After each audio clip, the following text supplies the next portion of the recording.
Viví el terror real en Reynosa. Nunca más vuelvo allí. Aviso. Este relato contiene testimonios sobre desaparición, explotación y violencia. Si necesitas apoyo, revisa la descripción donde aparecen líneas de ayuda y organizaciones que acompañan a sobrevivientes. Lo que escucharás a continuación se basa en entrevistas, documentos y conversaciones que recopilé en el terreno. Cuando no hubo permiso para usar nombres reales, usé seudónimos. Me llamo Elena. Durante los últimos 2 años he ido a lugares que la gente evita nombrar en voz alta.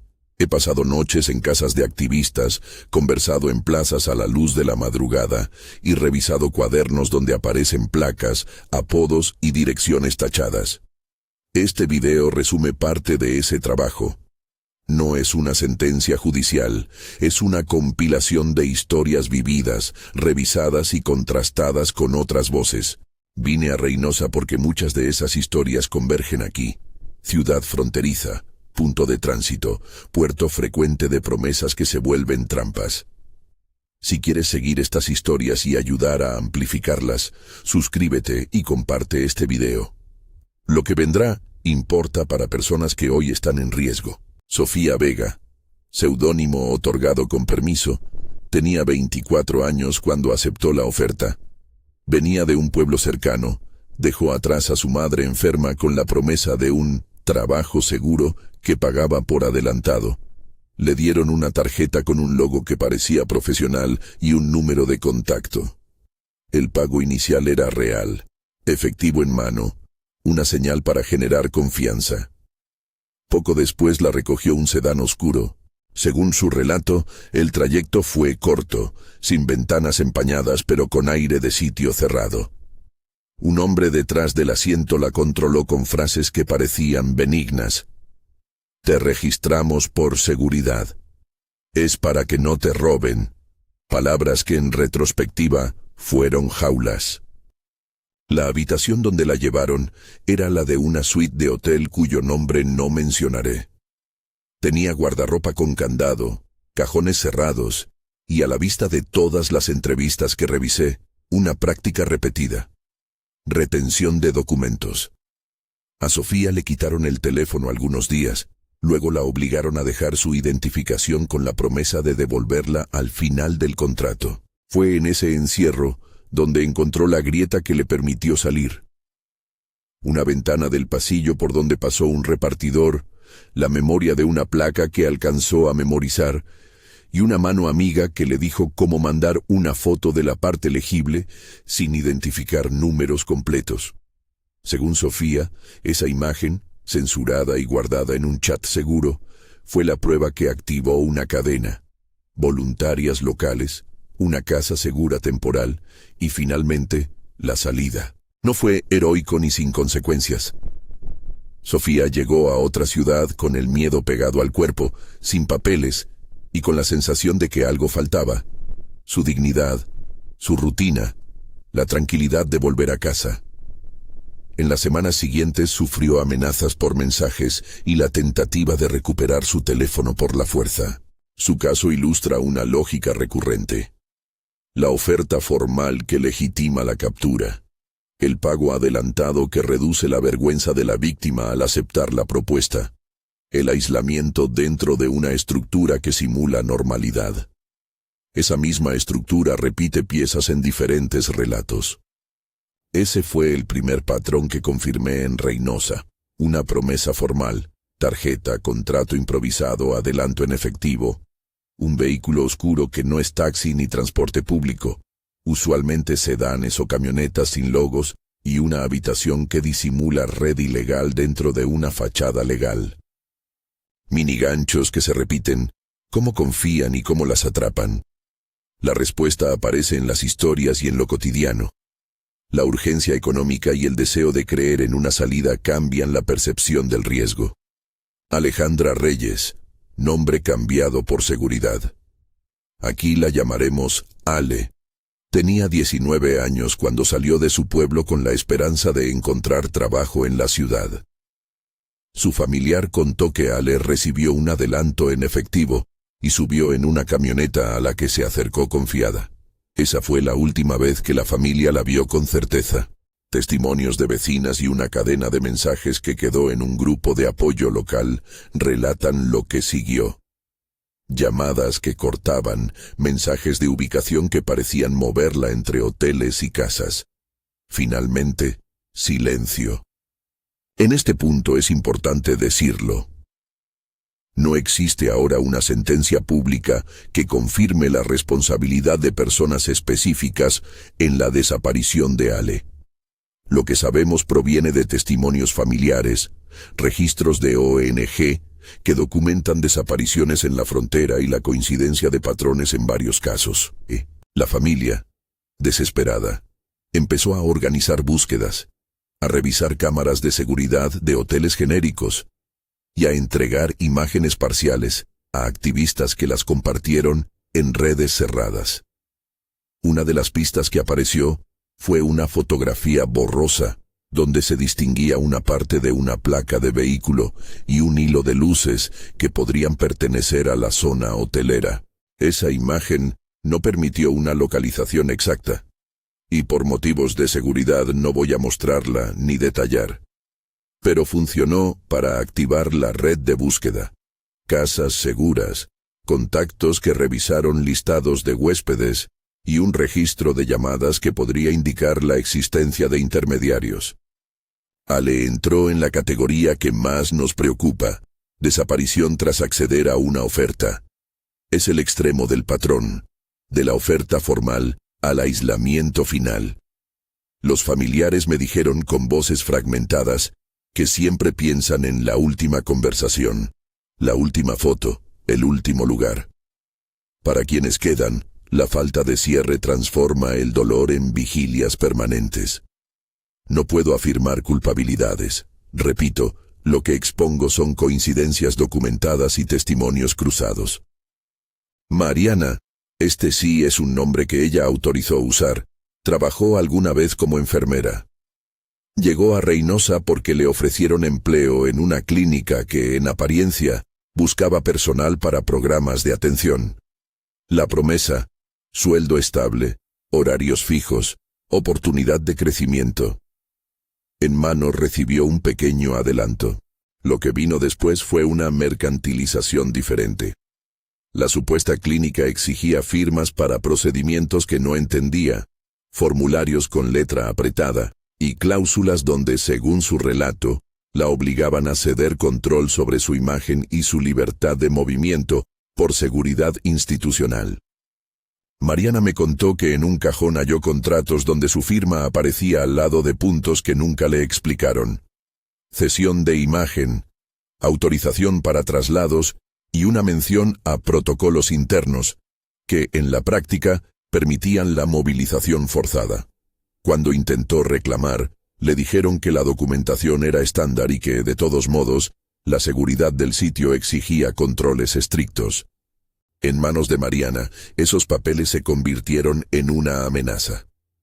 No era solo que le retuvieran su pasaporte por días, era el peso de un contrato que la restringía a una economía de control. Lo que Mariana vivió es la versión médica facilitada del mismo esquema. Una fachada que da legitimidad, la firma que ata y la lógica de que la formalidad sirve para esconder coerción. No hay que imaginar la coacción siempre con gritos y candados visibles. Muchas veces es una firma obtenida con presión psicológica, el miedo a perder un trabajo que parece único cuando las opciones son escasas. Pequeño recordatorio: en las entrevistas que cité, cuando las víctimas me dieron su nombre real, lo aclaré y pedí permiso. Cuando no fue posible, usé seudónimos. Siempre me aseguré de no divulgar datos que permitan ubicación o localización de las personas. Claudia, seudónimo, tenía 21 años y llegó a Reynosa detrás de una promesa para proyectos artísticos que le vendieron como sesiones fotográficas y modelaje. La oferta se veía atractiva: adelanto, set profesional, agencia que prometía colocar su portafolio. Lo que describen quienes la conocieron fue una transformación de su trabajo en mercantilización forzada. Imágenes usadas sin su consentimiento, presiones para mantener contactos con clientes que exigían encuentros, y cuando ella buscó apoyo, la respuesta institucional fue lenta. Claudia logró salir con ayuda de amigas de otro colectivo que le enseñaron a recopilar pruebas. Capturas de pantallas donde se ofrecían pagos por encuentros, mensajes de seguimiento y una libreta donde, según ellas, llevaba anotadas placas parciales y nombres en clave. Claudia me dijo algo muy sencillo y brutal. Me vendieron una oportunidad para que después me venderan a mí. Sus palabras resumen una estrategia recurrente: remodelar la violencia como mercado legítimo, usando la apariencia de contratos, redes sociales y agentes. Esa normalización ayuda a blanquear actividades ilícitas tras fachadas aparentes. Lourdes, la llamaremos Luna por su propio pedido, es la que aparece al final de estas cadenas como una persona que resistió y ahora acompaña. Luna llegó a Reynosa joven, también atraída por promesas que incluían adelantos, y la pregunta: ¿qué tienes que perder? Después de sobrevivir al encierro y a varios intentos de coacción, se involucró en redes de apoyo. Anota placas parciales en cuadernos, comparte fotos borrosas en grupos cerrados y ofrece rutas seguras hacia albergues. Su labor ha salvado a varias personas y su testimonio me permitió entender cómo se entretejen la solidaridad y la información. Luna me mostró su libreta de placas, una agenda con anotaciones que nadie más debería tener. En ella aparecen apodos, tipos de vehículos, sedán, camioneta blanca, camioneta oscura, horarios recurrentes de desplazamiento y una columna con la palabra riesgo marcada en rojo. Esa bitácora no es una prueba judicial. Es, sin embargo, una herramienta práctica que activistas utilizan cuando una llamada falta. Ella me explicó cómo se comparte una parte de esa libreta sin exponer datos completos. Una fotografía borrosa de una placa con dígitos tapados, el modelo del vehículo y la zona aproximada. Con esa información, otras compañeras cruzan datos y revisan hoteles genéricos, verifican entradas de huéspedes y alertan a casas seguras. Hay 3 elementos que ya aparecen repetidamente en estos relatos. Yo los resumí como las 3A: ausencia, oferta, aislamiento. Ausencia. No me refiero solamente a la ausencia física de la familia, aunque eso también está presente. Hablo de la ausencia de redes formales de protección, registros incompletos, vigilancia escasa en zonas hoteleras, precariedad laboral que obliga a tomar riesgos. Cuando la autoridad está ausente o es percibida como inaccesible, espacios para la explotación se abren más rápido. Oferta. La promesa crea legitimidad. Una tarjeta con logo, un adelanto en efectivo, un contrato con letra apretada, un perfil de agencia en redes sociales. Todo eso reduce la sospecha y amplía la probabilidad de aceptación. Las ofertas suelen venir con una mezcla de urgencia y normalidad. Es hoy, es para pagar renta. Es un proyecto real, te lo aseguro. La prisa y el dinero en manos son una fórmula eficaz para desactivar la desconfianza. Aislamiento. El vehículo que recoge, la habitación con control de salidas, la retención de documentos, son mecanismos que convierten la oferta en prisión sin puertas visibles. El aislamiento puede ser físico, pero también tecnológico. La retención de celulares, la pérdida de cuentas o la coerción para usar identidades falsas. El objetivo es simple: cortar las salidas y controlar la comunicación. Mientras recopilaba estos relatos, noté otro patrón: la sofisticación de las fachadas.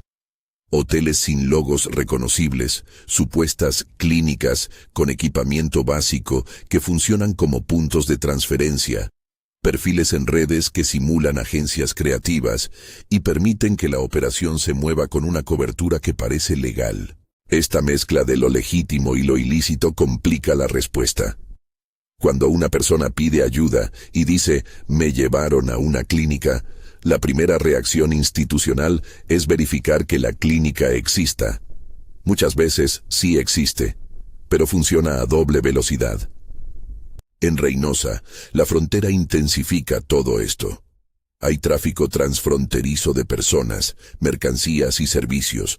La movilidad constante hace más fácil la disolución de rastros. Gente que necesita cruzar, que tiene familia en el otro lado, que piensa en oportunidades, se convierte en población de riesgo cuando las ofertas se presentan como soluciones inmediatas. Quiero insistir en una distinción fundamental. Cuando digo facad o hotel, no estoy acusando a los propietarios de esas plazas sin pruebas. Muchas veces los dueños de alojamientos ignoran lo que sucede en una habitación concreta. Mi responsabilidad como investigadora es documentar patrones, no dictar sentencias. Por eso siempre recalco, según testimonios, según registros de ONGs, según la memoria colectiva de las redes comunitarias. Miniganchos. Ese mismo patrón que expliqué aparece ahora en cada caso que revisé. No fue un incidente aislado, fue una red de repeticiones. En el terreno recogí materiales que no se muestran en este video por razones de seguridad. Capturas tachadas de números, fotos de tarjetas comercializadas, notas con nombres en clave y relatos grabados, a los que les cambié voces y datos, para preservar a quienes hablaron.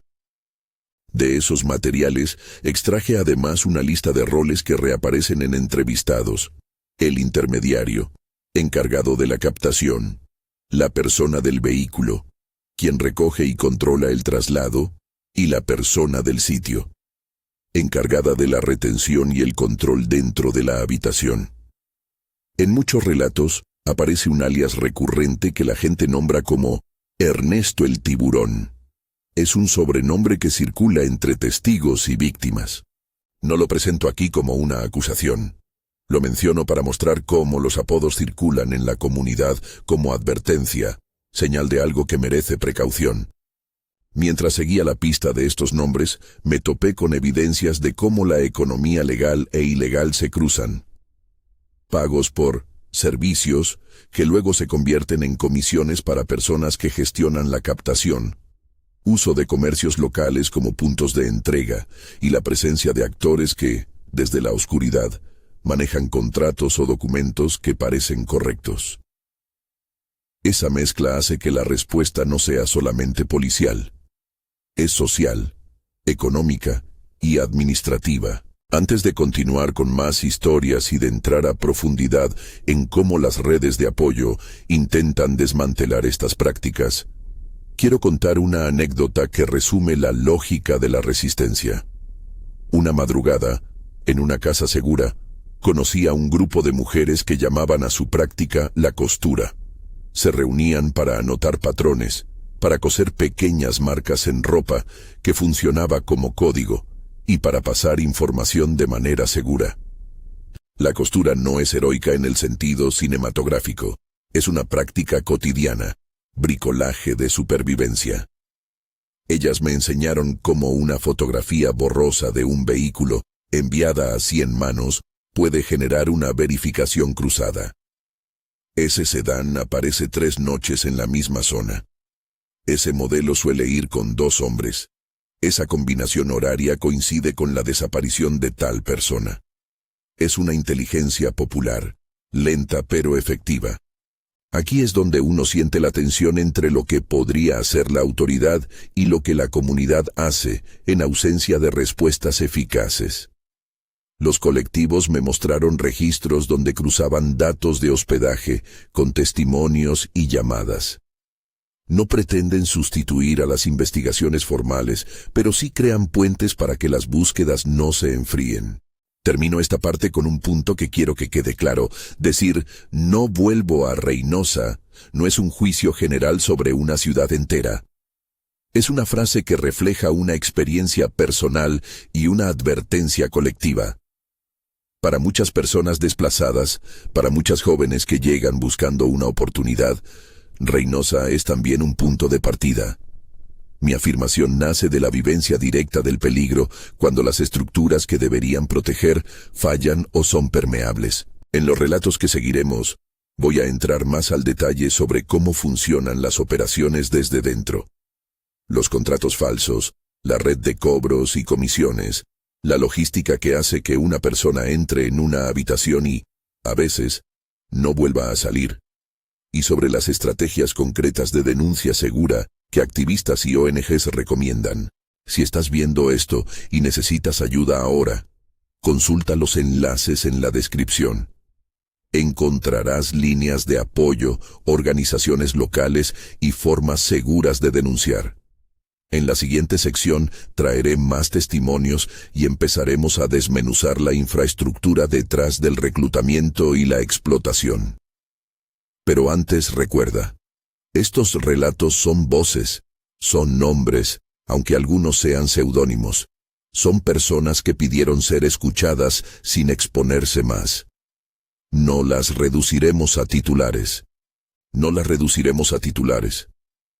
Voy a hablar ahora de cómo funciona la maquinaria desde adentro, con pasos, nombres de roles, flujos de dinero y las pequeñas decisiones que, paso a paso, llevan a una persona a quedar atrapada. Lo haré con cuidado. Lo que describo proviene de entrevistas, archivos y conversaciones que validé con activistas y sobrevivientes. En muchos fragmentos usaré seudónimos y fórmulas generales para proteger a quienes me confiaron esto. El mapa operativo que reconstruí tiene varias capas. En términos sencillos, imagina 3 anillos concéntricos. El primero es la captación. El segundo, la logística del traslado y la retención. El tercero, la explotación y la distribución del servicio hacia quien paga. Entre estos anillos se mueven personas reconocibles por funciones, no por nombres. El captador, el intermediario, la persona del vehículo, la encargada del sitio, la administración que registra ingresos y, a veces, alguien que blanquea los pagos con papeles o facturas. Cada rol tiene su manera de presentarse, una tarjeta, un perfil en redes, una voz convincente. La captación casi siempre parte con una oferta que parece urgente y legítima. Me la describieron así. Un mensaje directo en redes, un número que aparece en grupos de empleo locales, un volante repartido en mercados, o una tarjeta entregada en mano con un logo mal impreso, pero con apariencia profesional. El elemento clave es el adelanto. Ese dinero inicial no es solo un pago, es una herramienta psicológica. Quien recibe efectivo en mano se siente obligada a ir, a creer, a justificar a su familia que ya tomó una decisión. Eso lo escuché repetir como un leitmotiv. Me dieron para la renta, ¿qué iba a hacer? Luego entra la logística, el transporte y la gestión de la llegada. Los relatos coinciden en vehículos discretos, sedanes oscuros o camionetas sin logos, que no se detienen en sitios públicos para evitar miradas. En algunos casos existe una figura que llamaban la persona del vehículo. Alguien cuya tarea es controlar la puerta del coche, el tiempo del trayecto y la actitud dentro del vehículo. No es raro que durante ese viaje se aludan procedimientos internos o registros por seguridad. La excusa suena formal. La práctica, en cambio, apunta a cortar información y fortalecer el aislamiento. La habitación o el espacio de llegada funciona como el centro operativo temporal. Pueden ser suites de hoteles, habitaciones de casas rentadas por pocas noches o incluso espacios descritos como clínicas o bodegas con apariencia clínica. Allí suelen producirse varias acciones simultáneas: retención de documentos, solicitud de firmas, control de comunicaciones y la instalación de reglas que, de nuevo, se venden como medidas de seguridad. En un testimonio que me contaron, les hacían creer que, sin entregar la identificación, no podrían entrar a un evento que justificaba la presencia. En otros, las firmaban en formularios que parecían estándares, pero que contenían cláusulas de cesión de imagen o de traslado. Dentro de la habitación se produce la fase de explotación. La persona es forzada a cumplir encuentros, a permanecer en un circuito de atención al cliente o a someterse a rutinas que la aíslan aún más. La última fase, cuando alguien desaparece de manera que la familia ya no puede rastrear, corresponde al punto extremo del patrón. En otros casos, la salida existe, pero tiene un costo. Amenazas, deudas fabricadas, documentación retenida o la policía local confundida por declaraciones incompletas. No puedo dar cifras judiciales ni afirmar que un actor concreto sea culpable. Repito, estas son reconstrucciones a partir de testimonios. Pero sí puedo explicar cómo se mueve el dinero porque eso fue uno de los elementos más repetidos y más concretos que encontré. El adelanto inicial, comisiones para el captador, pagos directos a encargados del alojamiento y muchas veces un circuito informal para repartir ganancias. En las entrevistas, activistas que monitorean pagos recibieron listas anotadas a mano, donde aparecían porcentajes y nombres en clave. Ese es el registro que circula en la memoria colectiva, no un expediente judicial, pero sí una pista para entender incentivos. Un dato que aparece en casi todas las historias es la fragmentación documental. Facturas improvisadas, contratos con cláusulas confusas, recibos con nombres incompletos. Esa fragmentación no es casual. Protege a quienes operan porque hace difícil trazar líneas claras entre actividad legal e ilícita. Si una habitación funciona a la vez como motel y como espacio de explotación, la respuesta institucional se encuentra con papeles que, en apariencia, cumplen requisitos mínimos. Esa ambigüedad crea una zona gris que las redes criminales explotan. Ahora quiero hablar de la resistencia.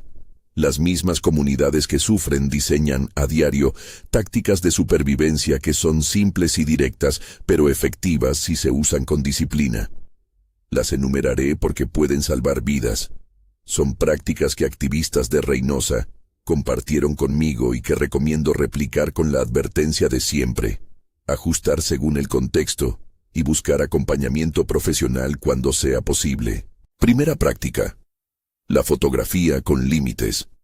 No se trata de subir una placa completa a redes abiertas. Se trata de anotar o fotografiar solo fragmentos visibles. Modelo del vehículo, color, alguna marca que no dé números completos. En las redes cerradas que entrevisté, la práctica es tomar una foto borrosa o tapada de la placa y compartirla con un grupo de confianza para ver si alguien reconoce el patrón. Esa foto sirve para cruzar horarios y localizar recorridos tensos sin exponer a la persona. Segunda práctica: el código de emergencia. En varias redes existe un código, una palabra, una imagen, una cuenta de mensaje, que activa una respuesta inmediata. Verificar la última ubicación, movilizar casas seguras o avisar a quien puede acompañar. Para quienes llegan a una ciudad, acordar con algún familiar o amiga un check-in programado puede marcar la diferencia. Si no hay respuesta en X horas, la persona de confianza sabe actuar. Tercera práctica: la preverificación de empleadores. Antes de aceptar una entrevista presencial o un casting, pedir una videollamada, solicitar referencias verificables y checar registros formales de la empresa. No siempre se obtiene respuesta. La ausencia de respuesta puede ser, en sí, una señal de alarma. Otra medida es pedir acompañamiento. No ir sola a primera reunión si el contacto no es conocido. Cuarta práctica: la custodia documental. Nunca entregar documentos originales sin pedir un recibo claro. Y si hay presión para firmar algo, congelar y solicitar asesoría. Esto no siempre evita la coacción, pero sí puede dar pistas legales para reclamar. Activistas me contaron que muchas veces las firmas se obtienen con presión psicológica. Por eso recomiendan buscar una revisión antes o, al menos, copiar todo lo que entregues. Quinta práctica: la red de costura. Como mencioné, la costura es un conjunto de acciones cotidianas: registrar movimientos, anotar patrones, identificar vehículos y horarios, y tejer esa información entre varias personas. No subestimen el valor de la inteligencia colectiva. 100 anotaciones aparentemente pequeñas pueden construir una evidencia consistente. Los colectivos también trabajaron en protocolos de documentación segura. ¿Qué significa eso? Usar cuentas cifradas para compartir información, mantener copias en más de un lugar, pendrive cifrado, servicio en la nube protegido, cambiar contraseñas regularmente y, sobre todo, mantener una lista de contactos confiables que puedan validar una alerta sin viralizar la información en redes abiertas. Cuando hay peligro, la viralización puede poner en riesgo a la propia víctima. Por eso las redes cerradas y la disciplina en la compartición son clave. Desde el frente legal y de políticas, las personas con las que hablé delinearon un conjunto de demandas concretas que reflejan lo que hace falta. Protocolos de atención para personas que ingresan a hoteles en contextos de riesgo, capacitación obligatoria para personal de hospedaje sobre señales de explotación, respuesta ágil de unidades especializadas en desaparición y trata, y mecanismos de apoyo psicosocial que funcionen sin revictimizar. La solicitud no es un ataque a la ciudad. Es una demanda por presencia, por mayor capacidad de respuesta y por coordinación entre distintas instancias para proteger a quienes más están en riesgo. En varios testimonios también surgió el tema de la corrupción o la negligencia. No como sentencia, sino como percepción. Familias y activistas me contaron experiencias de denuncias que no encuentran respuesta, de trámites que se alargan, de inconsistencias en la atención. Eso fomenta la desconfianza y empuja a las comunidades a crear sus propias redes de búsqueda y apoyo. Algunos colectivos optan por trabajar en paralelo. Documentan, acompañan y al mismo tiempo insisten para que se activen los canales oficiales. La coexistencia de estas estrategias evidencia la fragilidad de la protección institucional y la resiliencia comunitaria. Quiero detenerme un momento en cómo se ve la recuperación. No es una línea recta. Para muchas de las mujeres que salieron, la reconstrucción implicó meses de terapia, reorganización económica y, en muchos casos, un cambio de identidad temporal por seguridad. Sofía, por ejemplo, tuvo que mudarse varias veces después de salir. Las amenazas continuaron y la red que la rescató no podía garantizar su estabilidad indefinida. Mariana, la enfermera, tuvo que renunciar a su empleo en la clínica donde fue coaccionada. Volver a ejercer implicó enfrentar estigmas y explicar lo sucedido ante empleadores desconfiados. Claudia, la que sufrió la mercantilización de imágenes, pasó meses buscando apoyo legal para retirar contenido de plataformas y, mientras tanto, vivió el peso de la exposición no consensuada. Es importante entender que la justicia es lenta y que, en el interín, las personas necesitan acciones concretas, acompañamiento legal, apoyo económico temporal y protección física. Por eso las ONGs que trabajan en Reynosa y alrededores priorizan 3 cosas: refugio seguro, asesoría jurídica y atención psicológica. Si estás en posición de ayudar, esos son los servicios que más urgencia tienen. En la descripción tienes enlaces a algunas organizaciones que acompañan casos y que además orientan sobre cómo documentar sin poner en riesgo a nadie. Quienes me abrieron las puertas a sus historias también me hablaron de errores comunes que exponen a las familias a más riesgos. Confrontar directamente a sospechosos, publicar fotos de placas completas en redes abiertas o intentar rescates por cuenta propia sin coordinación. Esos actos, aunque nacen del dolor, pueden entorpecer una investigación o generar represalias peligrosas. Otras malas prácticas: difundir nombres sin verificación, convertir la indignación en señalamiento público que no hace más que dispersar la información útil.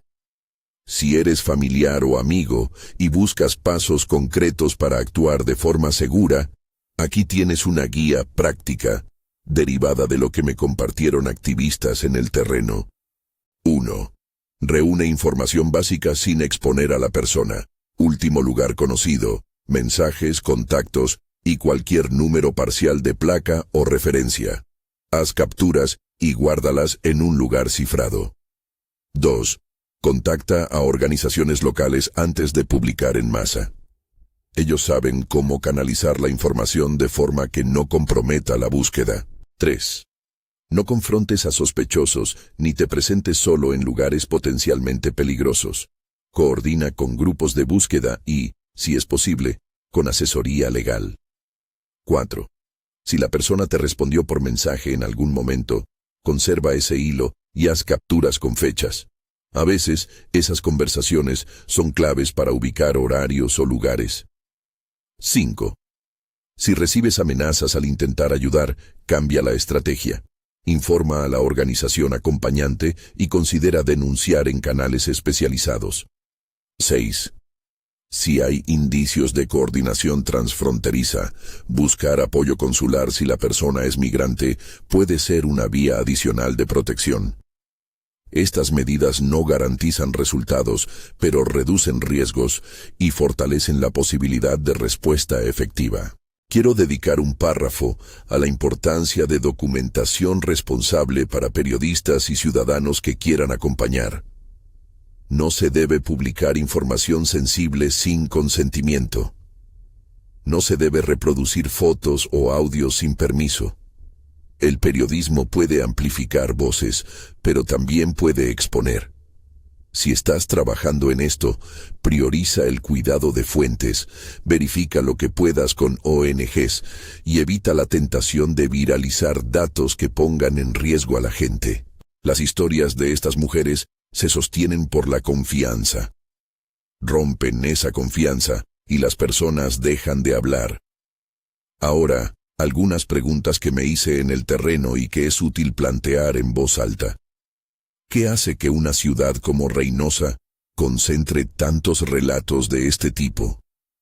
¿Es la frontera, la fragmentación laboral, la movilidad transfronteriza, la falta de alternativas económicas? La respuesta es, todo eso junto. La frontera intensifica vulnerabilidades. Hay poblaciones que viven con necesidades urgentes. Hay movilidad constante que dificulta el rastro. Y hay economías que se mezclan con circuitos de impunidad. No es una etiqueta moral para la ciudad. Es un diagnóstico para entender la confluencia de factores que hacen que ciertas prácticas prosperen. También vi la otra cara. La solidaridad bendecida por el anonimato y el trabajo colectivo. Las costureras de las redes no buscan cámaras. En una casa segura me enseñaron cómo organizan guardias, cómo cronometran las salidas, cómo se intercambian números y cómo proporcionan apoyo económico temporal para un pasaje o una consulta médica. Esa red de pequeñas acciones salva vidas. Lo que pido, como conclusión parcial, es que la sociedad reconozca y apoye esas redes. No con pirotecnia mediática, sino con recursos, protección jurídica y amplificación sensible de su trabajo. Antes de cerrar con la parte de recursos prácticos y una reflexión personal, quiero volver a uno de los nombres que surgió en muchas conversaciones. Ernesto el Tiburón. No lo menciono para incriminar, lo menciono como ejemplo de cómo funcionan los apodos en contextos de riesgo.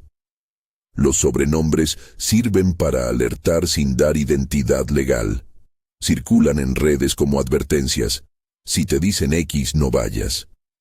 En las comunidades son señales de cuidado, no pruebas públicas. Mantengo esto en el guión, como una ilustración de la cultura de prevención que se genera cuando las instituciones no responden con la rapidez necesaria. Recursos prácticos y pasos concretos, y dónde buscar ayuda. En la descripción de este video, encontrarás enlaces verificados a organizaciones que trabajan en la frontera, números de líneas de ayuda y formularios de denuncia segura. Aquí resumo acciones que puedes hacer ahora, en orden de prioridad. Si conoces a alguien en riesgo, contacta a una ONG local antes de exponer información en redes abiertas. En la descripción hay opciones con protocolos de acompañamiento. Si la persona aún está en comunicación, pídele que active un código de emergencia o que comparta un fragmento de información que no identifique completamente placas ni domicilios y envíalo a un grupo cerrado de confianza. Si eres testigo de una captación, documenta lo que puedas de manera segura, captura parcial de pantalla, modelo de vehículo, horarios, y pásalo a una organización o a periodistas que trabajen con protocolos de protección. Si deseas apoyar, dona a organizaciones que ofrezcan refugio, asesoría legal y acompañamiento psicológico. El aporte económico breve puede financiar transportes, pasajes y atención inicial que salvan procesos de recuperación. Si trabajas en instituciones públicas, impulsa protocolos de atención que no revictimicen. Crea rutas claras para que las denuncias no se pierdan y capacita al personal de hospedaje en señales de explotación. Voy a ser clara. Compartir este video con prudencia puede ayudar. No se trata de viralizar fotos ni datos sensibles, sino de amplificar la existencia de recursos y la necesidad de políticas públicas. Comparte el enlace con organizaciones, grupos de apoyo y personas que puedan colaborar con refugios o que trabajen en asesoría legal. En la descripción están los contactos que pude verificar. Termino con algo que me pesa y me mueve por igual. Decir, viví el terror real en Reynosa, nunca más vuelvo allí, no es una frase para provocar, es una constatación de lo vivido y una advertencia. No es un juicio contra la ciudad ni contra su gente, es una frase que resume una experiencia humana. La sensación de inseguridad cuando las protecciones fallan. También es un llamado a la responsabilidad colectiva.